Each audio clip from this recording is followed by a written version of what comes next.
Ladies Sounds and good. gentlemen, welcome to the Business and People podcast. I'm your host, Will Bayless. This is the show where we talk to business owners and business stories about how they got to where they are. We focus on the people. Now, one of the people that I've been absolutely keen to catch up with is our special guest today. He is an incredible knowledge base in the center of personal wealth. He's the best-selling author of the book, Creating Generational Wealth. We're talking about taking the money side of things and making sure that it has a legacy to move forward of. He is a distinguished member of the $1 Million Round Table, which is an exclusive club for the top insurance people in the world. He's had nearly 2 decades of experience in the financial industry. And it is my absolute pleasure to welcome him to the show. Douglas Eze, thank you so much for joining us. Yes, sir. How are you? Thank you for having me. It's great to see you, man. It's great to see you. Now, as someone who's been in the financial space, do you know what? I'm sure a lot of people catch up with you for coffee and say, hey, Douglas, I've got 10,000 to invest. What should I do? But you've built an incredible brand and an incredible presence around helping people make money, not only for now, but for taking that further into generations. Yeah. Yes, we have. Just a quick background on myself. Got started in this industry when I was 24 years old. I was waiting table at IHOP as a waiter. I was 24 and somebody handed me a business card. And I went for the interview and I said, you know what, there's a future here. So I went ahead and got all my licenses. Then after doing that, I just didn't want to be a traditional cookie cutter financial planner. And, and the reason of that is just because I realized quickly that the same information that's being fed to the general public is not what the wealthy families are getting. Wow. So I wanted to understand wealth and how do wealthy families move wealth from one generation to the other. So I just say, you know what, I'm just going to go ahead and research wealthy people and coming to find out, there's 2 systems in the world, basically. There's a system for the wealthy and there's a system for everybody else. Wow. And in my research, I also found out, a guy named J.D. Rockefeller, one of his favorite quote is this: own nothing, control everything. Mm-hmm. So at first, when I read that, I'm like, man, what do you mean by that? Own nothing, control everything. And then he went on further to quote another quote, which is competition is sin. And then when you look at Rockefeller's life, he actually crushed all his competition. Yeah. And he's saying own nothing, control everything, meaning you don't want to own anything in your person. Then you want to make sure you have another entity own whatever it is that you have, which is like your business, your homes, your assets should be owned by a separate entity. And then you control that entity. Yeah. So if somebody ever come after you to sue you for whatever reason, they can't get anything from you. That's why when you look at all these wealthy people, even when you go Google Berkshire Hathaway, which is Warren Buffett's company, you'll never see his name on there as the owner of that company. Yeah. And he's basically one of the things that he did also was set up his corporation in Delaware. I remember when I was researching that company, Berkshire, I looked at the corporation. It was owned by a corporation. And then when I looked to find out who owns the corporation that owns it, it was a ghost. Wow. You didn't see anything. Amazing. So, it's a different set of rules, isn't it? It's like, there's so many things that people, everyday hardworking people, they don't even know that this kind of game exists.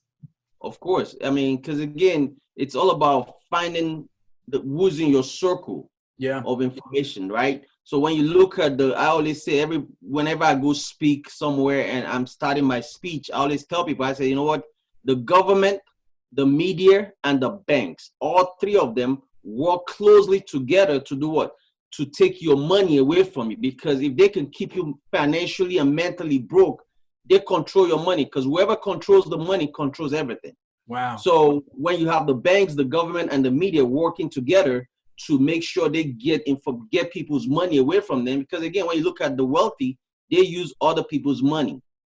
OPM, other people's money. The government uses other people's money. The banks use other people's money.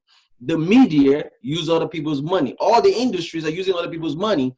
So why is it that you as an individual are being told to always use cash to pay for stuff that you want to acquire?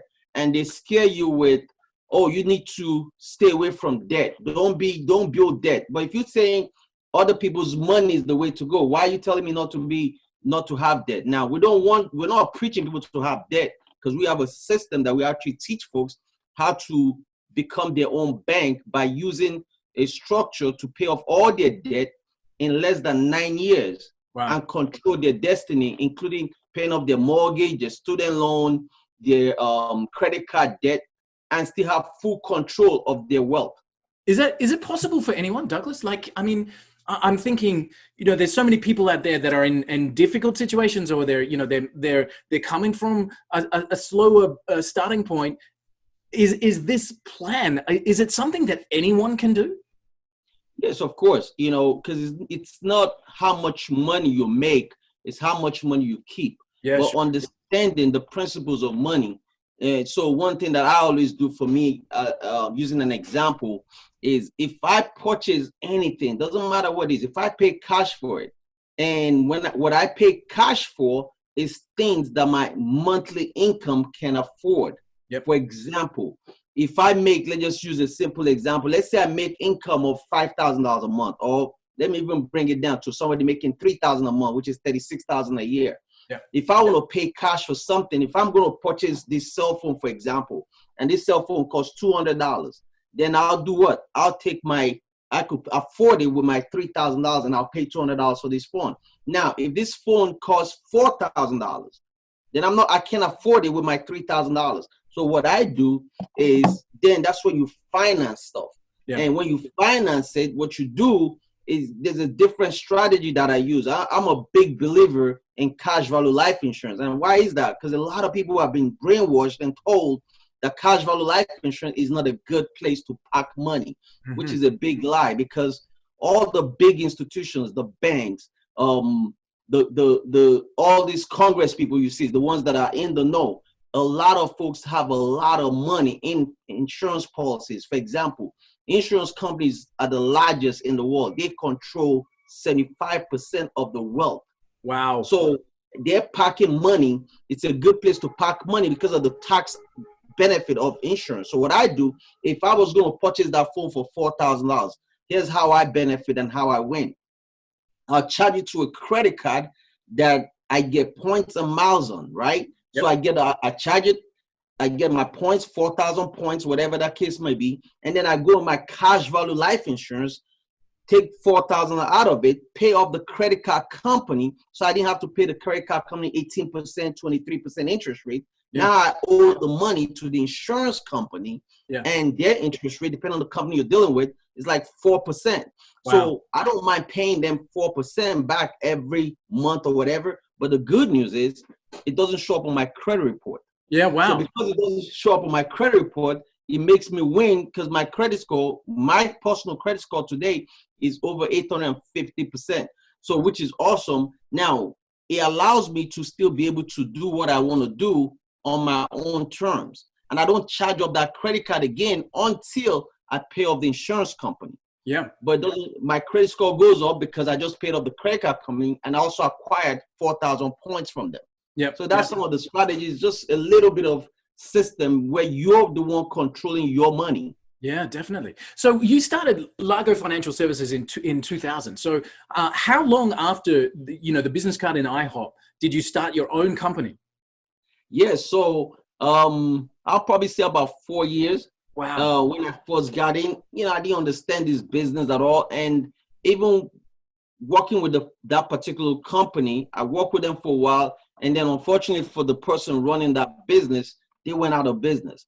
So I followed my mentor, the same lady that gave me the business card. She went with another company, so I followed her to that company. We started working there, and then the guy that we started working with started educating me on the fact of setting up my own company, because I was making over six-figure income. I was 28 years old, making $250,000, and he said, "Listen, this is the time for you to set up your own structure so you can minimize some taxes," based on his knowledge that he knows. Wow. So I set up my own company. Then I never promoted it. I just used it to minimize my personal income tax, so I don't have to pay self-employment tax anymore. So I set up a corporation, an S Corp, and then we used that. And later, as I got to increase my knowledge base, Then I switched it from an S corp to an LLC for a different reason.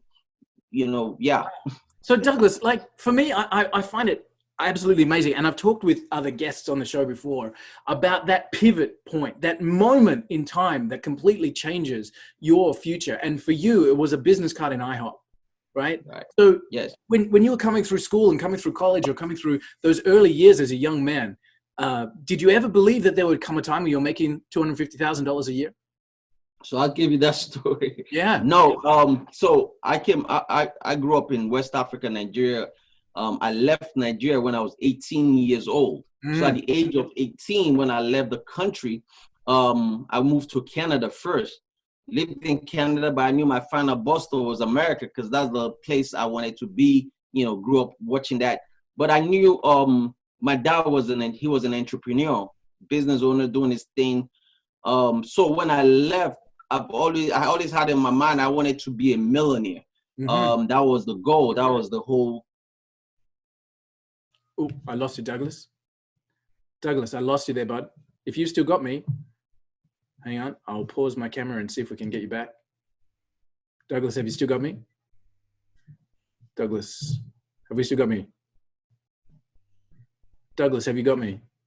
I've lost you, bud. I lost you, bud. I lost you. Hang on, Douglas. I lost you for a couple of minutes there. So the audio, the video cut out where you said, "I wanted to be a millionaire. That was my whole dream." Right. I wanted to be a millionaire at age 18, but of course, I didn't know how that was going to happen. Right. So when I received that business card, I didn't know if that was going to be the way. I got into the business and I saw the possibilities of the business of financial services. Wow. And I got in and I stayed focused. I was consistent. It wasn't easy. There was a lot of times I slept in my car. There was a lot of times, trying to build a business. I worked night shift doing paper routes at night. Wow. Wake up at 6 a.m. in my car, jump to the office, dressed up, and got ready for the day. But I did that on a consistent for over a year and a half. And then when things started changing little by little, one of the great things about financial services is the fact that if you stay focused, you keep increasing your knowledge base, eventually you start seeing results. With any business anyway, you become an expert in it. The problem with most people, they jump around from one thing to another and they keep jumping from one business to another and hoping to become good at it. But you can't become good at anything if you keep moving around. Yeah. So I stayed faithful to this business and continue to increase my knowledge base. And today, everything else is history because now I work with a lot of high net worth people and doing stuff. And so the income has surpassed the $1 million that I wanted to make is past that. And it's just for a guy with a high school diploma from West Africa. I didn't go to college. There's no college degree, just a high school diploma from West Africa, Nigeria. And that's it. Wow, that's such an amazing story, man. So, you said 3 times already that you kept increasing your knowledge. Is that a thing that you still are actively doing? Every day. You cannot sit still because you got to put yourself in a position that your competition can never get close to you. Yeah. So one thing that I guess for me, being from West Africa, Nigeria, being a black man with a high school diploma, getting into the financial service industry where there's, folks that are privileged with degrees and everything, I needed to be above of them. Because if I'm going to go talk to a guy that's making $2 million, $3 million, his company is doing very well, I need to be able to bring something other than, you need to invest in a 401k, you need to invest in the stock market. I need to help them solve 3 financial situations that they're always looking for help with. Everyone I know, they want to minimize taxes, they want to protect their asset, and they want to be debt free. Yep. Those 3 things. If I could if I have the solution for all 3, so I figure if I could help them with those 3 things, I could beat out any financial planner in the country that comes to them. Wow, very cool. Very cool. Douglas, I love this story, man. I think that this is something fascinating. Can I dig in? So you left Nigeria when you're 18, right? And you landed in Canada. Did you know anyone? Did you have family? How did you get started? No, man, I didn't know anyone in Canada. I just knew a guy that gave me his phone number. His friend say, hey, when you get there, call him.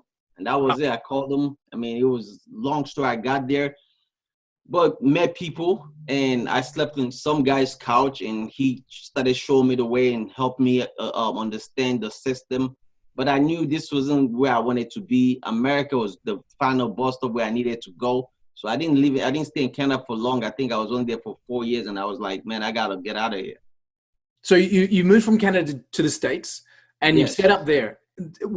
How did that happen? So you picked up a job, staying in a house, all that kind of stuff, and then just the IHOP story. But what happened between Canada and the IHOP story? Yeah, so when I moved to Seattle, Washington, but I had a friend of mine that lived in Virginia, which is in Maryland, DMV area. So I called him. I said, listen, man, I'm in Seattle, Washington. I really don't want to be here. I don't know anyone here. Can can I come stay with you guys? He was married, and he said, sure, come on. So I flew out to Virginia, lived with him and his wife. And then 6 months later, the wife said, well, you need to tell your friend that he got to go.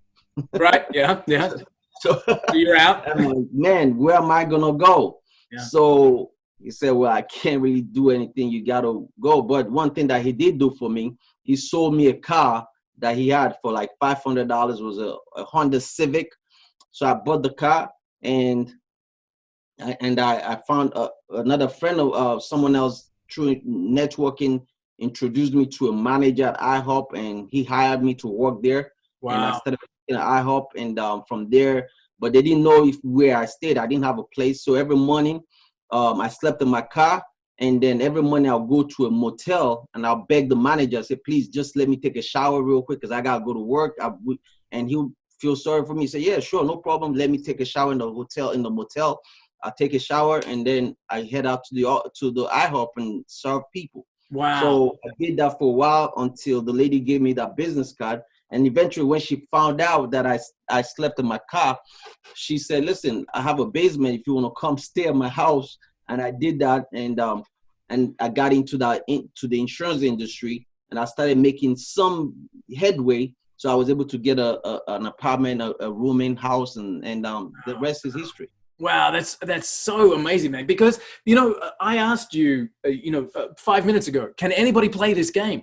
Is it open for anybody? And the story there just proves the point, right? So it proves the point. Hey, Douglas, let me dig into Largo Financial Services. So you were saying that you created it as an S company, you moved it to an LLC as things started to move and all that kind of stuff. What were some of the challenges of starting your own business that you never knew about before you had the name on Largo Financial Services? What didn't you know that you had to kind of educate yourself on? Yeah, so when you start off a business and being self-employed, of course, that's the main thing, what we call a sole proprietor.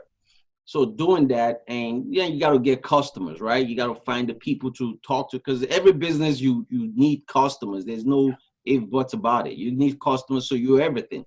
So the way I got my customers was I rode the metro. We have a metro system here, the train rides. I'll ride that from one end to the other end, getting people to fill out surveys about college education for their kids. Wow. Because I knew everyone loved their babies. They want to set up college plan for all their kids. So being in this industry, I was able to talk about that and get them to fill out a form because because college is so expensive. So if I met someone, I said, listen, my company is doing a survey on how to save for your child's college. And we ask them a number of questions. At the end of the question, I say, if I could show you a way that you could put away $3 to $5 every day towards your child's college, that will yield about maybe $100,000, $200,000 by the time they're ready for college, would that be a conversation you want to have? And they say, yeah. So they'll give me their phone number, their address, everything that I need. Wow. And that became a lead for me. And then I went back with me and my manager, called them, and we set appointments, and that took my business on a different scale. Wow. And so now I had to when I started, for me, when I first made my the first six-figure income, I didn't know what, you get a 1099, you're like, oh man, I made $100,000. All right, where is it? I can't find it. Show me it. Yeah. I don't know where it's at because it's all spent. So when I made another 250, I'm like, man, I realized quickly that this money is coming, but there was nothing. The only thing I had to show for it was my Mercedes Benz that I bought. I was paying a heavy car note because I didn't understand credit. I didn't have any of those ideas. So that was when I said, you know what, I need to understand money, because I wasn't saving the money that I was supposed to be saving at 28, you know, because I was making money. I was having fun. I was enjoying life, and I was blowing my money until one day I looked myself in the mirror and said, man, you're just a dumb guy, man. You're driving a nice Mercedes Benz, but you have nothing saved. That's crazy. So I made a quick change that day. I said, you know what, before I make any major purchase, I need to save that money. So for example, if I was going to buy another car, and if the car note was going to be $1,500 a month or whatever the case might be, I need to save $1,500 a month on a consistent basis for at least 6 months. And then if it makes sense, then I could go purchase the car. So when that 6 months came, I'm like, man, I like saving this money. I don't want to do anything else. I continue saving it going forward. So yeah, it becomes less and less important. Man, I love this. I think it's amazing. So then you've created the amazing the book behind you, which is Creating Generational Wealth, and the sub-tagline of that, Douglas, let me read it to make sure I get it right. What the super wealthy know that you need to know. How did you start to think that you are now a best-selling author? Like, I mean, that's an amazing achievement in itself. How did this concept of the book come into your world, and what did you start to put together with that? So one thing is, I always hear people talk about generational wealth. Everybody talks about that, but nobody says, how do you accomplish that? Wow. You know, how do I move the wealth from this generation to the other? Everybody talks about you need to invest, buy real estate. Everybody talks about start a business. Well, there's so many people that have done that, but then when they die, everything dies with them. Yep. So that's not generational wealth. You just starting a business doesn't mean you're going to create generational wealth. Yeah. So me studying the wealthy, I started seeing the concept and things that they have in place.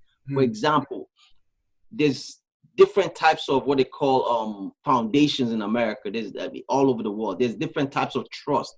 Yeah. So, and there's different types of ways to create your business and set up your business correctly, and how you could make sure your kids are also connected to the business. And there's such a thing called estate taxes that will eat up your money if you pass away. So I needed to write a book to explain how to title your properties when you buy a property to make sure it stays in the family. How to title your business properly to make sure if something happens to you, your business can continue. Why does insurance play a very, very important role in your business? I talk about my dad in Africa, had businesses, but then he retired, died, and we get nothing. Why? Because in Africa, they don't have Nigeria. They don't have the system that we have here in America. Yeah. So understand the system where you could create a business, set it up properly, have a different entity on the business, because like a trust, for example, there's over 80 types of trust in America. I mean, in the world, basically 80 types of different trusts. So what type can I use to hold my business to make sure my business is protected? So we help people with that.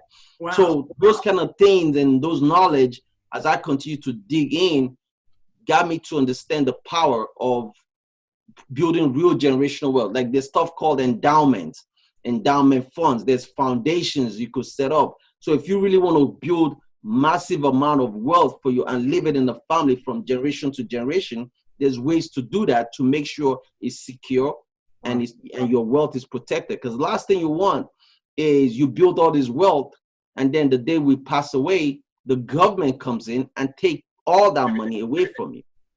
Absolutely. So, wow. So, like, I'm fascinated. You mentioned that you're constantly learning. I'll get into your daily routine in just a second. But when was the last time that you read something, or you researched something, or you found something out that made you just go, like, people don't know this, and oh my God, it's right here in front of me? When was the last time that happened for you? I'll probably say about a month ago. Wow. Well, yeah. So there's so when you look at there's some called corporate owned life insurance. Yep. Right? Corporate owned life insurance. Most people carry, they don't even know what that is. They don't even know it exists. But what it is it's a program that corporations have on their key executives. Yep. Now, banks will do banks are very, they're all about making money. Yep. And they understand the importance of money. So banks will loan you money to buy real estate. But they will never loan you money to invest in the stock market. Okay. But they'll loan you money to buy life insurance. Interesting. Most people don't realize that, but it's not for everybody, of course. It's only for high net worth people. Yeah. People that have net worth at least $5 million and above, they could purchase life insurance and they don't have to write a check for it. They'll have a bank pay the premium because banks are interested in it. Wow, that's to protect their asset. Exactly. We just did one for a guy that 30 years old guy doing very well, and we covered him for $40 million of life insurance. And we had a bank pay the premium for it. Wow. So awesome. I guess because, like I said, the bank wants to cover their asset. They want to make sure this guy, he's got a lot of money borrowed with the bank or whatever. We protect his life. We protect our debt. There's a reason for that. You must have read that. Or you must have gone into that and just gone, oh my God, people don't even realize that this is out there. And can you imagine how much more there is still to know? Like, can you imagine how many rules of the game that you don't even know are existing yet? Exactly. And that's why I always tell everyone, you got to, especially in any business you do, don't ever think you do that's it. The knowledge is so huge. I mean, the knowledge out there, the space is huge. So just keep learning and then collaborating with folks that have the knowledge that you want. Yeah. They have the lifestyle that you want. Collaborate, work with them and do business with people, and so you could grow your wealth. I mean, there's so many, even in the real estate space, we do so much stuff in that space as well, where we actually do hard money lending to people to generate additional revenue. So there's so many things that I do as a financial guy that I get involved in, especially when you have cash. One thing that one of my mentors said is, there's no such thing as bad news or good news. It's only news, because it's bad news to the person that's about to lose their property. It's good news to the person that sees an opportunity to buy that property at a discount. Wow. The key is to have cash ready to take advantage of opportunities. Because when is the best time to invest in something? When it's low, when you could buy it at a wholesale price instead of a retail price. And the best time to do it is if you have cash, you could jump in. So the best thing, I was having a conversation with one of my clients this morning. I said to him, because he wanted to invest in a brand new, building of a hotel or whatever the case might. I said, no, you don't need to jump into that right now. What I want you to do, stock up your money. There's always going to be opportunities that are going to present themselves. Yep. The key is, are you ready to take advantage of those opportunities? And the best time to buy anything is you buy low when everybody is losing out, then you could sell it at a profit. Yeah, of course. Wow, makes sense. So you mentioned being around people who are helping you fill that space of your knowledge. Do you actively network in that space yourself, Douglas? Are you a networker? Are you out there meeting people, talking to them, having coffee with people? Like, is that something a part of your day? All day long. I believe in networking. I mean, I just came back from an event in Las Vegas, and it cost me to sit with those people that are making the money. Cost me $10,000 to sitting on the front row, but I knew everybody sitting in that front row are people I want to do business with. Nice. So I had to network with all those people and get business, and I did. And I've met some great people, and I'm going to rip my 10,000 10 times more. Absolutely. Absolutely. Amazing. Like, to think that you had to pay $500 for a Honda Civic not that long ago. Now you're outlaying $10,000 and turning it into a 10x return, just because of the people and the knowledge that you've had. I said I was going to ask you about your daily routine. So it sounds to me like you're actively building Largo Financial Services. I mean, a guy who's hustling with a clipboard on a subway train, on a metro, is not going to let that juice go. So I'm sure you're hustling for that all the time. But what is a day in the life of Douglas Eze these days? What does a day look like for you? Man, I have a busy busy day, calendars filled, because I have over 1,000 financial advisors that I work with all on the day, that I mentor and train and teach to. And we're constantly building because we want to take our business to $100 million in business. So we're currently recruiting financial advisors from other companies to come join our sales force and work with us. Right. Again, using the knowledge that I have so I could educate them, mentor them, teach them stuff that they want to learn. And then in turn, we get rewarded for that. Wow. So constantly doing that. So I'm always, I have a filled up calendar, wake up in the morning. I wake up every morning at 5 a.m. Do a quick meditation before I jump on the phone, go in my gym downstairs in the house and do some quick workout. Sometimes I run outside, and then I drink my my superfood to give me energy all day. And I've been, I've turned vegetarian the last year just to stay more healthy, got rid of meat and fish and all the other stuff that is killing us. Again, when I talk about media, the government, the banks, I talk about those things because they're designed to get us into a situation where we depend on them. Yeah. And for our older citizens, as you get older, they want you to keep depending on the government for support. Yeah. And I don't want that for my life. And so I have, YouTube pages that I share knowledge with people, because my thing at the end of the day, our company, what we're doing in the financial space, we're helping a lot of families become debt free in less than 9 years, which is a big deal. Because most financial advisors, if you have somebody that has debt, I remember when people walk into my office and they have all this debt, I couldn't do anything for them. We'll turn them away and say, listen, go pay off your debt and come back. Until I'm like, why can't I help this? So we built a software system that allows us to help families become debt free. We actually just introduced an app that should be ready in the spring of this year. It's called Cube Money, Qube Money. It helps people budget and helps them control their spending and help them save at the same time, because folks are going crazy with spending money. Yeah. It's crazy. It's killing so many people and they're so stressed out. So I teach them a different way of doing the same thing, but doing it smart and still build wealth at the same time.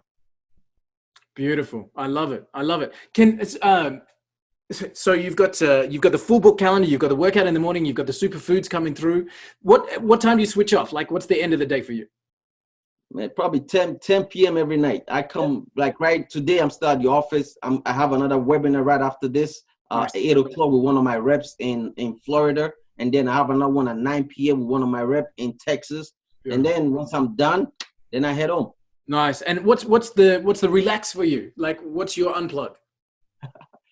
When I go to sleep.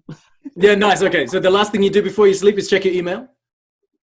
No, actually I don't, because I've checked it throughout the day. So when I'm home, just relaxing.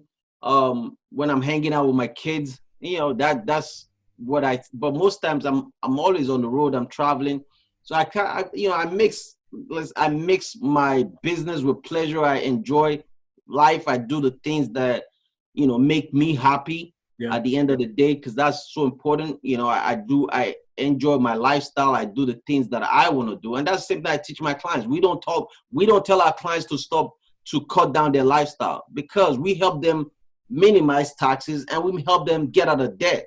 There's no reason for them to cut down their lifestyle, because you work hard for your money. Yeah. There's no reason why you should be eating ramen noodles. A lot of financial advisors tell their clients, oh, you need to tighten your belt. You need to stop eating out. Why? They work for that money. They should be enjoying it. So in order for me to be able to tell my clients to enjoy their lifestyle, my job is to get them out of debt and help them minimize the amount of taxes that they're paying. And bring in and increase their lifestyle rather than decrease it. Exactly. So do you talk to your kids about money, Douglas?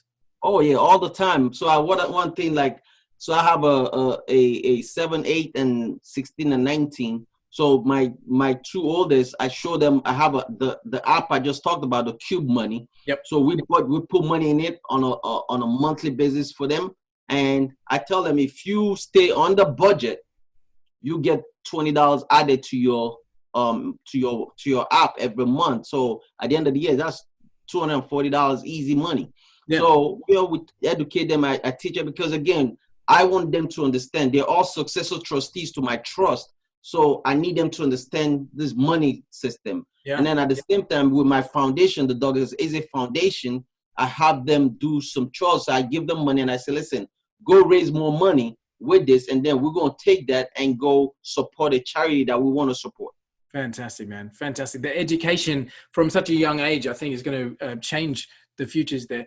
Douglas Eze, you are amazing, man. So if anybody wants to get in touch with you, they can go to largofinancialservices.com. I'm going to make sure that that link is in the show notes as well. They can follow you on Twitter as well, which I noticed that you're pretty active there. You also find you on Facebook as well. So again, I'll make sure that those links are there. But your story for me is absolutely amazing. And, you know, you're talking about leaving Nigeria at 18, sleeping in a car, to a life pivotal moment in an IHOP cafe, and then just pouring knowledge into the top of your head to make sure that you understand how wealth works, has created something amazing. And of course, you guys, you can head over and pick up Douglas's book as well, which is Creating Generational Wealth. But again, man, thank you so much for the opportunity to come and chat with you. I love the passion that you've put into creating something incredible for not only yourself, but your clients as well. Keep doing what you're doing, man. And guys, get in touch with Douglas. If I've ever heard an inspirational story of hustle to success, this man is it. Douglas, thank you so much for joining me, man. I appreciate you, Walter. Thank you so much. You're awesome. Cheers, bud.